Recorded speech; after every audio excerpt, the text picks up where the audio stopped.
This day was some of the best waves I've ever seen in San Diego. The thing about Black's Beach is, to get down there, you have to scale this vertical cliff that takes like 20 minutes. It's like 1,000 vertical feet or something crazy. And your legs just turn to jello by the time you get down there. So you kind of have to think about the surf session, and once you're done, you're going to have to go back up. So you can never go too hard. So it's like a 15-minute hike. We take the goat trail because we're just sick like that. And once we make it to the beach, it's like another quarter-mile walk to the actual break itself. We were feeling cocky. Usually you paddle out at South Peak. It's super easy. You don't even get your hair wet, but it looked like there were some breaks in the set. So I big balled it, and I was like, I'm going to paddle out at Middle Peak. Probably not the best idea, but I like to get warmed up on my paddle out anyways. So I suit up, I put the GoPro leash on because I'm not losing my GoPro. It's like giant. The force of these waves will just rip you to shreds and definitely rip out your GoPro. Once I make it out, the nerves are high. I'm just looking for anything to get warmed up on. Paddle forward, no one else is really looking at it. This dude was, but he's just a slowpoke. I get on it. It's a big open wave. Not that giant, but just good to get the warmed up. Got the nerves out. Got the legs sturdy.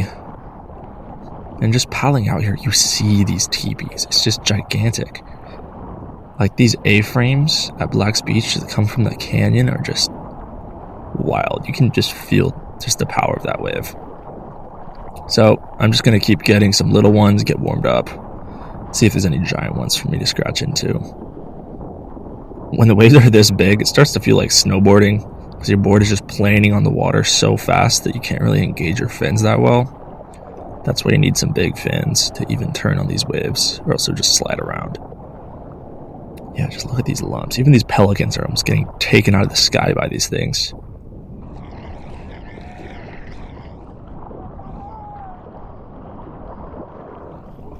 Like, look at these things. You just have to duck dive under these sets. You almost get caught on the inside. Like, that one would have hurt. But as we're surfing Middle Peak, you're kind of looking at South Peak. It wasn't quite turning on yet, but I saw a couple after this wave, and I was like, okay, I have to head over. I have to go get the South Peak wave of glory. We're just getting these little waves. You can just see that in the background. See that freaking rooster tail? So I paddle over to South Peak, and instantly this little wave comes to me. I'm like, oh yeah, hopefully I can get on this. So I get on this little one. It's big, open left. Like, if you had a shortboard, it'd almost be super sick because you could carve this thing. But I was trying to find a little barrel, but there wasn't really anything on it. So I kind of sit on my butt. The South Peak, it has a nice fat channel. So if you just go to the right, you're sitting pretty. This is when the wave of the day came. I was sitting out the back, and oh my god, the horizon just went black. And I scrambled into this thing, and I was like scratching. I was at the very top.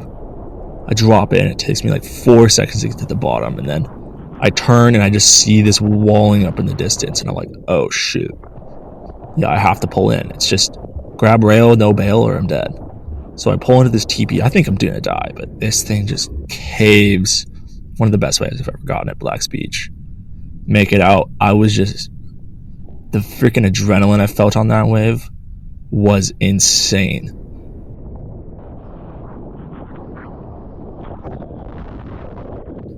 This thing was a cave. You could have like brought a step ladder in there with you and climbed it. The power and noise that I felt on this wave was like some of the crazy things I've ever seen. I've surfed like Indo, I've surfed the wedge, I've surfed big waves, but nothing compared to just that wave. It was just unreal. Here's some drone shots of it. It was pretty dope. As you can tell, the whole lineup just got smoked. It wasn't like a gigantic wave, but it was just like the wave of the day, and it definitely felt bigger in person. And then after that, I was just high and mighty, so I was just sitting from the channel just watching other dudes get some sick ones. I didn't even care. I knew I couldn't get a wave better than that, so I was just enjoying myself. And then the sun started setting, and it just got magical. It was just the most beautiful day of surf I've seen. It was offshore, sunset at night at like 12-foot Black's Beach. It doesn't get much better than that. Like, This is what I live for. So yeah, I was just watching the boys get the waves. It's pretty dope. I finally decided to go for one more wave. Bad idea. You should just always paddle in when you get the insane one, I swear. As I try to pull in, and it smacks me. And then I snap the stick. On the last wave, rest in peace, board. You got super barreled before you died.